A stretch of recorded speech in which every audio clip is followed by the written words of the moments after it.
Նայեք, սիրելի Աստծո ժողովուրդ, սիրելի քրիստոնյա, Առակաց գիրք 15-րդ գլուխ 8 խոսքից ինչ ասում Աստված, ասում է անզգամների զոհը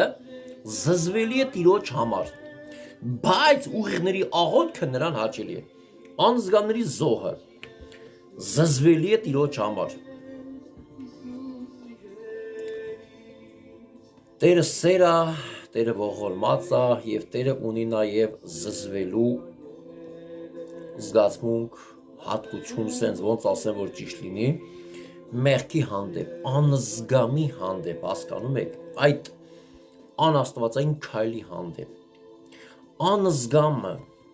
մարդը կարա իր կյանքը զոհաբերած Աստծուն ծառայա։ Ամեն ծառայությանը մասնակցա, կա գնա ակտիվ լինի, մարդկանց առաջին, ամեն բան տեղին ծառայա, զոհի նման վարվի, բայց անզգամ լինի, բայց իր սրտի մեջ մեղք ու հանցանք լինի, անզգամի պես ապրի, եւ եթե անզգամություն կա, այդ զոհը զզվելի է Տիրոջ առաջին, բայց ուղիղների աղոթքը նրան հաճելի է, բայց մեկը լինի ուղիղ արդար Տիրոջ առաջին, ոչ թե արդարացված ենք Տերով արդար ենք, այլ եւ արդարացված ես եւ քո կյանքով էլ դու արդար ես եւ ուղիղ ես եւ լույսի որդի ես, խաղաղության որդի ես, այս նմանների աղոթքը հաճելի է Տիրոջը։ Մենք պետք է կարանք զանազանենք զոհը անզգամությունից եւ ուղիղ արդար ապրելուց ու վարվելուց, հասկանում եք ժողովուրդ ջան։ Տեսեք, Սաղմոս 32-րդ գլխում ասում է.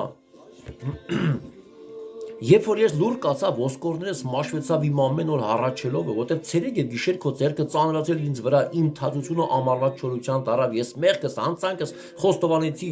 չծածկեցի, ասեցի թե անօրությունս խոստովանեմ Տիրոջը եւ դու թողեցիր իմ մեղքի անօրությունները, փառք ես Տեր։ Դավիթ թագավորը մեղքի հանցանքի համար այնքան է լաց է հառաչ է, որ ասում էր իմ թացությունս ամառվա չորության տարավ, այսինքն իր այնքան էր թացությունս, այնքան էր թրջե իր աշքերը լացով, արտասուքով, հառաչելով,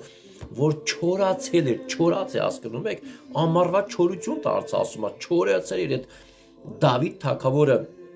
լացի հառաչելով ոսկորներս մաշվեր, ինչի համար, հանցանքի համար ժողովուրդ, եւ խոստովանեց եւ թողություն գտավ, Տերը